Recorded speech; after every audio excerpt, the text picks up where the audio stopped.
वहीं केंद्र सरकार ने लॉकडाउन के बीच जरूरी सामान की सप्लाई सुनिश्चित करने और कालाबाजारी करने वालों पर राज्य सरकारों को कानूनी एक्शन लेने को कहा है। मसले पर केंद्रीय गृह मंत्रालय ने सभी राज्यों को खत लिखा है। देश में कोरोना वायरस के चलते लॉकडाउन लगा हुआ है। इस बीच केंद्र सरकार ने राज्य सरकारों को एडवाइजरी भेजी है।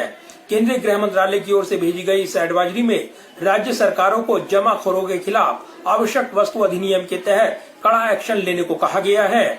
इसके अलावा आम जरूरत की चीजें उपलब्धता सुनिश्चित करने का भी निर्देश दिया गया है।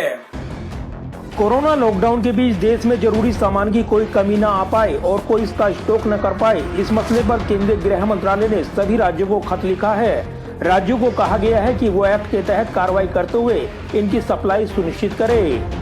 केंद्रीय गृह सचिव अजय कुमार भल्ला ने सभी राज्यों के चीफ सेक्रेटरी को लिखी चिट्ठी में कहा है कि राज्य अपने यहाँ जरूरी सामान की सप्लाई में बाधा न आने दें। साथ ही जो भी इनका स्टॉक जमा करता है उसके खिलाफ कड़ा एक्शन लिया जाए। केंद्र सरकार ने राज्य सरकारों और केंद्र शासित प्रदेशों से आवश्यक वस्तु अधिनियम 1955 लागू कर आवश्यक वस्तुओं की उपलब्धता सुनिश्चित करने के लिए तुरंत कदम उठाने को कहा है।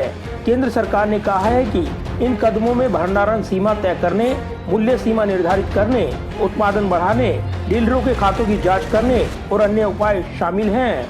गृह सचिव के मुताबिक आवश्यक वस्तु अधिनियम के तहत आने वाले अपराधों में दोषी पाए जाने पर 7 साल की कैद या जुर्माना अथवा दोनों हो सकते हैं।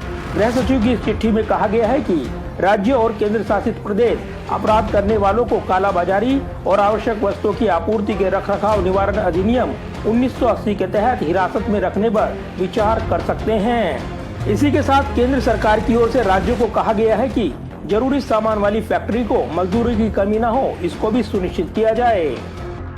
कोरोना वायरस के चलते देश में लॉकडाउन लगा हुआ है। केंद्र सरकार ने राज्य सरकारों को भेजी अपनी एडवाइजरी में साफ किया है कि जरूरतमंद को आम जरूरत की चीजें मुहैया होनी चाहिए, तो वहीं जमाखोरों के खिलाफ भी कड़ी कार्रवाई होनी चाहिए। Pradeep Kumar, total news, Delhi.